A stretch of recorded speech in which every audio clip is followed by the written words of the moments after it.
ഒരു നാടിൻ്റെ പ്രതിഷേധത്തിലേക്കാണ് നമ്മൾ പോകുന്നത്. ബെവറേജ് ഔട്ട്ലെറ്റ് സ്ഥാപിക്കാനുള്ള ബെപ്കോയുടെ നീക്കത്തിനെതിരെ ഒരു നാട് മുഴുവൻ പ്രതിഷേധിക്കാൻ ഒരുങ്ങുന്നു. ഓച്ചിറ നാട്ടുവാതുക്കലാണ് പ്രതിഷേധം. സമരം തുടങ്ങിയതോടെ എന്ത് ചെയ്യണമെന്നറിയാത്ത അവസ്ഥയിലാണ് ബെപ്കോ. ഒരു നാടിൻ്റെ പ്രതിഷേധത്തിലേക്കാണ്, നാട്ടുകാരുടെ രോക്ഷത്തിലേക്ക്, നാടിൻ്റെ സമാധാനം ഉറപ്പിക്കുവാൻ വേണ്ടി ഒരു നാട് നടത്തുന്ന സമരത്തിലേക്ക്. Kollam Ochira നാട്ടുവാതുക്കലിൽ beverage corporation outlet തുടങ്ങുന്നതിനെതിരെയാണ് ഒരു നാടിന്റെ പ്രതിഷേധം ഉയരുന്നത്.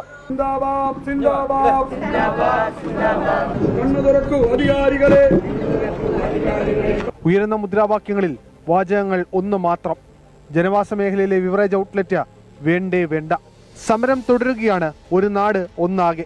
വളരെ നിർണായകമായ ഒരു സ്ഥലമാണ്. കാരണം അവിടെ ഒരു റേഷൻ കടയുണ്ട്, ഒരു അമ്പലമുണ്ട്, ഒരു സ്കൂള് തൊട്ടടുത്ത് പ്രവർത്തിക്കുന്നുണ്ട്.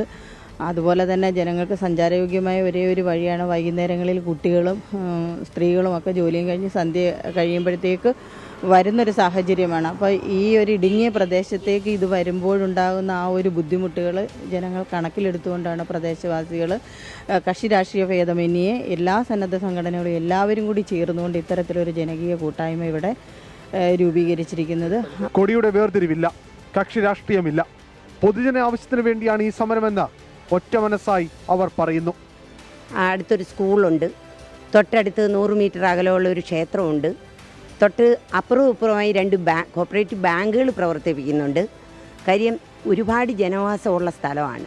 അതുകൊണ്ട് നമുക്ക് ഒന്നടങ്കം ഈ ജനങ്ങളോടൊപ്പം തന്നെ ഞങ്ങൾ ഇതിന് ഒഴിവാകുന്ന അവസാന ഘട്ടം വരെ ഞങ്ങൾ ഒറ്റക്കെട്ടായിട്ട് തന്നെ നിൽക്കുമെന്ന് മാത്രമേ എനിക്ക് പറയാനുള്ളൂ. എല്ലാം മറന്ന് കൈകൾ ചേർത്ത് പിടിച്ച ഒരു നാട് ഒറ്റക്കെട്ടായി സമരത്തിലേക്ക് എത്തുകയാണ്. പഞ്ചായത്ത് ഭരണസമിതിയും ആ നാടിനൊപ്പം ചേർന്നതോടെ സമരം ശക്തിയാർജിച്ചു. ഇതൊരു നാടിന്റെ ശബ്ദമാണ്. ഈ ശബ്ദം അവഗണിച്ച് ഭരണകൂടത്തിന് മുന്നോട്ട് പോകാൻ കഴിയില്ലെന്ന് ഇവർ വിശ്വസിക്കുന്നുണ്ട്.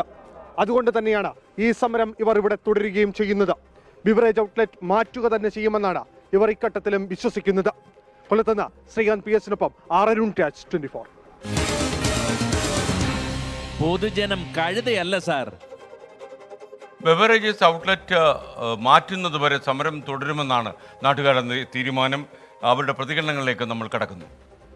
ബിവറേജസ് കോർപ്പറേഷൻ്റെ ഉടമസ്ഥതയിലുള്ള ഔട്ട്ലെറ്റ് ഒരു കാരണവശാലും ഈ പ്രദേശത്ത് അനുവദിക്കില്ല എന്ന് വിളിച്ചറിയിച്ചുകൊണ്ടാണ് കഴിഞ്ഞ 4 ദിവസമായി 100 കണക്കിന് ആൾക്കാർ, പ്രത്യേകിച്ച് വീട്ടമ്മമാർ, സഹോദരിമാർ അടക്കമുള്ളവർ ഇവിടെ ഒരു സമരം ആരംഭിച്ചിരിക്കുന്നു.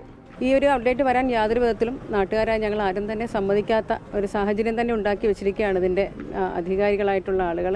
അപ്പം അങ്ങനെ വരുമ്പോൾ ഇതിൻ്റെ ഓണറോട് പറയാനുള്ളത്, അദ്ദേഹത്തിൻ്റെ അപക്വമായിട്ടുള്ള ഈ തീരുമാനത്തിൽ നിന്നും അദ്ദേഹം ഒന്ന് പിന്മാറണമെന്നുള്ള അപേക്ഷ കൂടി ഞങ്ങളായ ഈ നാട്ടുകാർക്കുണ്ട്. ഏതറ്റം വരെയുമായി ഈ സമരവുമായി മുന്നോട്ട് പോകാൻ ഈ നാട്ടിലെ ജനങ്ങളും വിവിധ രാഷ്ട്രീയ പ്രസ്ഥാനങ്ങളും ഉണ്ടാകുമെന്നും അതിനെതിരെ ശക്തമായി തന്നെ നിയമപരമായും അല്ലാതെ ജനകീയ സമരത്തിലൂടെയും ഈ വിജയം ഉണ്ടാകുന്നവരെ ഈ പോരാട്ടവുമായി ഈ നാട്ടിലെ ജനങ്ങളുണ്ടാവും എന്ന് മാത്രം പറയുന്നു. എന്ത് പ്രശ്നം ഉണ്ടായാലും ഈ ബിവറേജസ് വിടാൻ ഞങ്ങൾ അനുവദിക്കത്തില്ല. ശക്തമായ സമരം ഉണ്ടായിരിക്കും. ഈ ചന്തയിൽ ഈ ബിവറേജസ് വരാൻ ഞങ്ങൾ സമ്മതിക്കില്ല. സമരം ഇത് മുന്നോട്ട് തന്നെ പോയിക്കൊണ്ടിരിക്കും. ഇത് നിർത്തുന്നിടം വരെ ഞങ്ങൾ ഇതിനു വേണ്ടി പ്രയത്നിച്ചുകൊണ്ടേയിരിക്കും. രാപ്പകൽ ഇവിടെ സമരം ഉണ്ടായിരിക്കും. ഷെമി സുലൈമാൻ യൂട്യൂബിൽ പറഞ്ഞിരിക്കുന്ന ഒരു കാര്യമാണ്, രാവിലെ കാണുന്ന ഒരു വർദ്ധിത വീര്യം വൈകുന്നേരമായപ്പോൾ ചോർന്നു പോയല്ലോ. എൻ്റെ കാര്യമാണ് പറയുന്നത്. അപ്പോൾ നമുക്ക് ഒരു പകൽ മുഴുവൻ ഒടുങ്ങിക്കഴിഞ്ഞു. ഇത്രയും മണിക്കൂർ നമ്മൾ ജോലി ചെയ്ത് കഴിഞ്ഞു.